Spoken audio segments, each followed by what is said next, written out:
How to achieve financial freedom like the 1%. Hey guys, what's up? It's Dusty here, back with another finance video. And in this video, we're going to be talking about how to achieve yourself that beloved financial freedom. Everybody wants it, but it's very difficult. At least, that's what it seems like. So today, I'm giving you guys some simple steps on how to achieve this, how to live your life financially independently like the 1%, and there are a couple of simple steps to creating this freedom, and this video will cover all of those steps so you can start this immediately right now. First of all, you need to know your budget by tracking all of your expenses. I'm talking about putting every single thing you spend money on into an app right from now on. So you're gonna download an app on your phone. Whatever phone you're using does not matter. If you're using a Nokia, then go ahead and use a paper. Just buy yourself a notebook and start writing down what you spend money on. So how much do your utilities cost? How much do you spend on clothes? How much do you spend on food? How much do you spend on groceries? How much do you spend on your rent? Put every single thing down and possibly start with your income and then deduct everything. See how much you have left every month so you know what you have to spend. And also, what this does is it really shows you what useless things you're buying and really what you're spending money on. So you have to know what comes in and comes out in a financial sense. This is really important for some of the steps later, but also to have insights into your financial situation, you need to know how much leverage you have, how much room you have, what you're spending money on, what you can improve on, and just in general, what the frick you're doing right now. This will put you ahead of 99% of the rest and create a feeling of power. And I can guarantee you guys, once you really start to get this emotion, it feels like a habit. You put everything you spent money on into here. It will feel like you're powerful because you will know exactly how much money you are spending and even how much money you are wasting on things. This will create power because you have control over all the variables you're spending money on, but you know that you're doing that, right? You already, because of previous months, know what you're going to have to spend money on. Your financial situation will look a lot better. And again, this is going to be really helpful for some of the things that are coming after this. So one of those things that I just mentioned was knowing how much money you have left. Well, you're going to have to create an emergency fund. And what I'm talking about when I'm talking about an emergency fund is, at least how I did it, is just having a case here. I actually still have it next to me right here. I had a sort of picture frame with a carton in it that says, in case of emergency, break the glass. And there's $20 that I got for a birthday, maybe like 10 years ago, in there. I still have it to this day. But what I did is I actually put all of the cash that I accumulated over let's say a couple of months when I was a little bit younger, and it was like $1,200. I put it all into that frame, and it was all just in case of an emergency. If I had to do something that at that time I didn't have money for, I still had a backup. And again, you can see how cool it is looking here. Let's see if we can press further. Start by saving up $1,000. And I'm putting this $1,000 there because it's a very easy number to have as a goal. I mean, $1,000 to save that up might take you a lot of effort, but it's definitely doable for most of the people that are actually seeking this financial freedom. $1,000 is really something that you should have saved up somewhere for in case your car breaks down or whatever happens. This is money so that you can use in case of an emergency. And again, when we're talking about emergency, we're talking about your car breaking down, your washing machine breaking, your phone breaking right now. We're not talking about you just wanting a new phone or you wanting that new pants you saw in the shop, or you buying some extra luxurious dinner because you have some money saved up. No, we're talking about you always being able to live your life normally the way you like it to be because you have some money in case of emergency, and you're not going to have to edit your plans, your the normal way you had it planned because your washing machine broke down now, you can't afford it, so you have to really throw away your whole scheme and everything. No.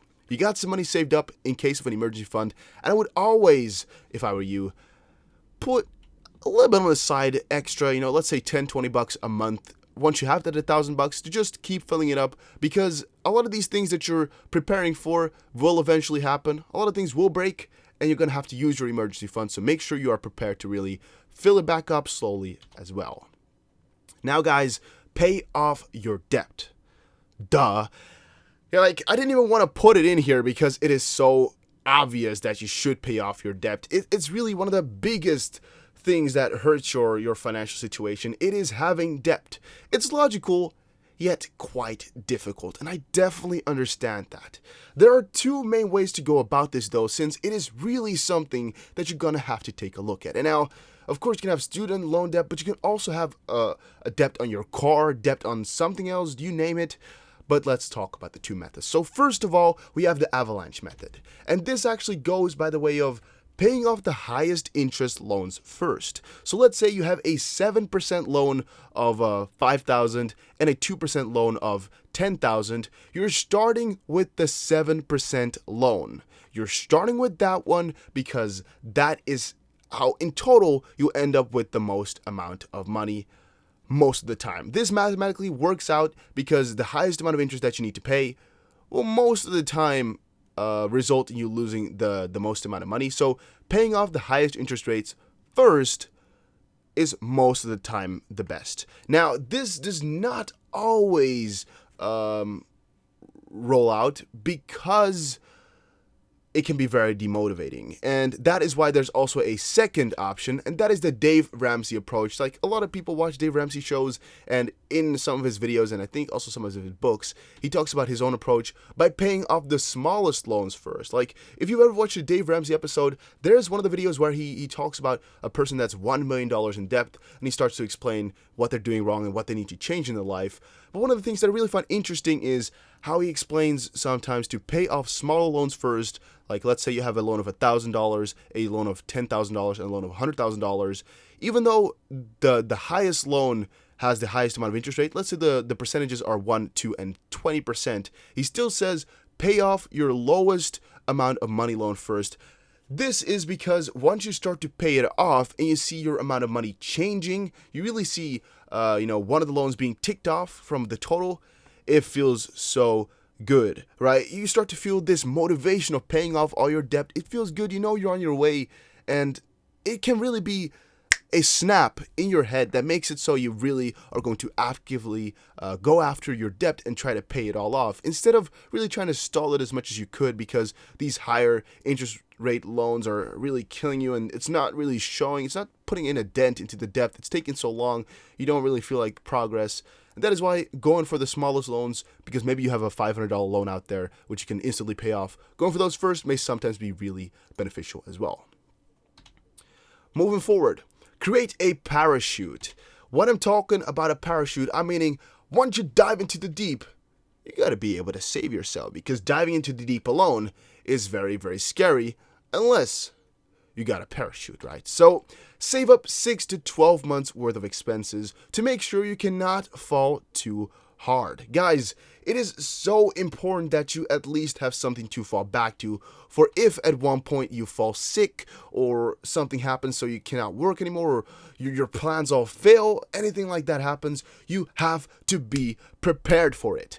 That's why I recommend you guys to save up 6 months worth of expenses first, and you guys already know how much you're spending on everything every month since we budgeted in step 1. So save up 6 times that right now over a couple of, the shortest amount of time that you can. And after that, once you got it, go ahead and set your next goal at 12 months worth of expenses. If it's $1,000 that, or $2,000 that you're spending every single month, that's your utilities, your rent, all the things that you really need, your groceries, nothing like, haircuts or an extra new phone that you want to buy, things like that. No, you don't go for them. You just go for the essentials. You put it into a sheet, times it by 6, multiply it by 6, and then you have your number. Let's say that's $2,000. That's again $2,000 per month times 6 is $12,000 that you'll need to have 6 months of expenses. 12, of course, you do 2,000 times 12, you have $24,000 that you need to save up. This is again so you have 1 year of full freedom for if something goes wrong. Let's say you're working right now, right? But you want to start a new idea. You got a new idea, you want to dive into the deep and then work this out. Well, what if it fails in a month, right? You lost so much money and you have no idea what to do because you quit your job. At least you have 6 to 12 months to recover from this. And I can almost guarantee you that within these 12 months, if you have not put yourself more into debt but just lost what you put in or something like that, in these 12 months, you'll be able to regain, to recoup, and go harder than ever before because you learned from it and you have something you back yourself up. So you have 12 months to work towards something once more without having to worry. Create a new income stream, all right? And I'm saying it individually because you got to start with one.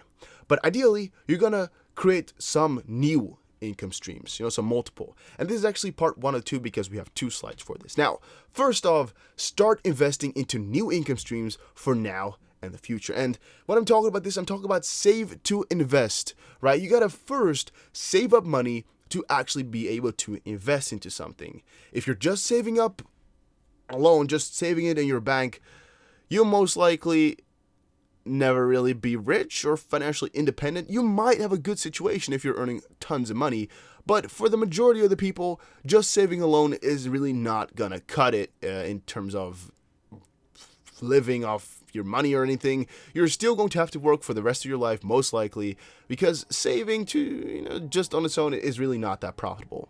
Saving to invest, though, is really something great because this allows you to take a leap once you got that money. Since we already in our previous step got ourselves some money to take this leap, and now you also have the money to really take the leap, if you guys get my idea. So you have the parachute to be able to catch you if you fall too deep, but now you can actually go ahead and take the leap since you have the parachute.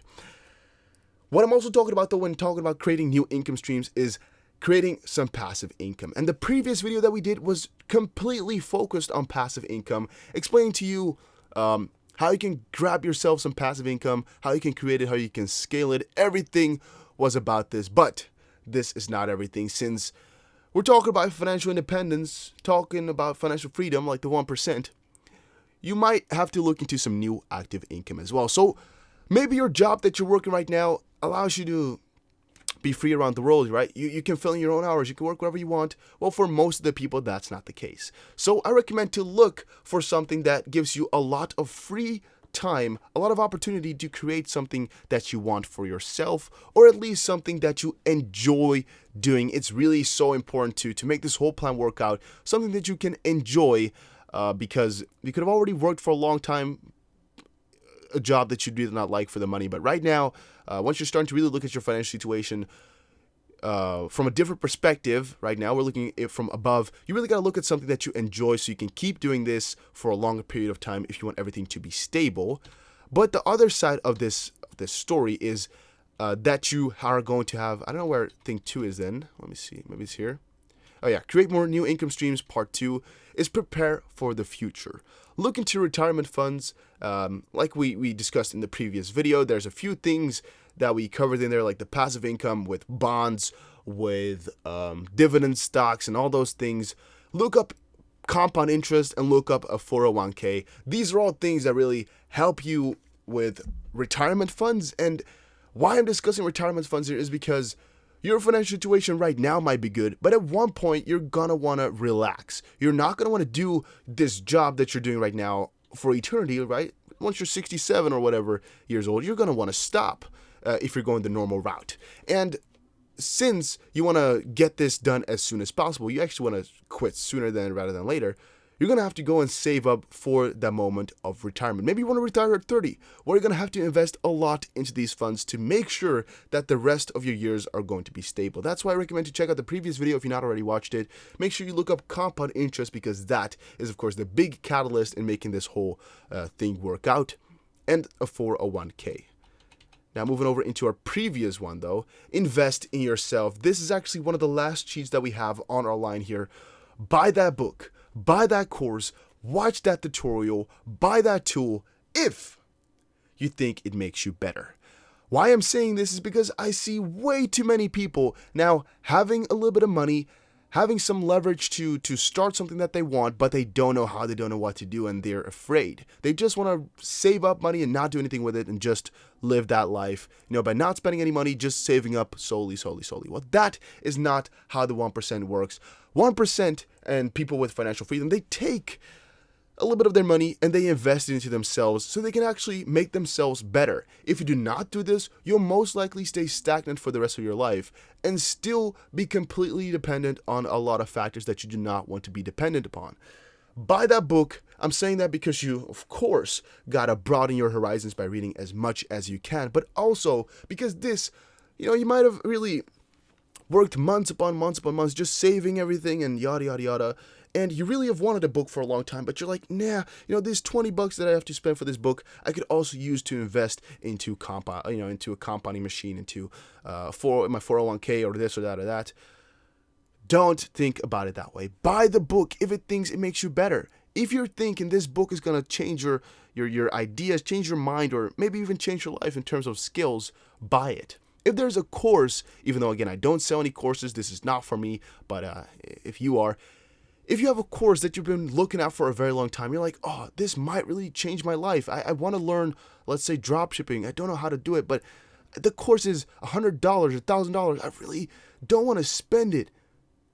Do it if you think it makes you better. If you really want to learn those things, right? And learning is one of the things that we can know for certain lasts in life, because intelligence and your knowledge never goes away. Buy it because it can really change your life, and nobody else is going to tell you that.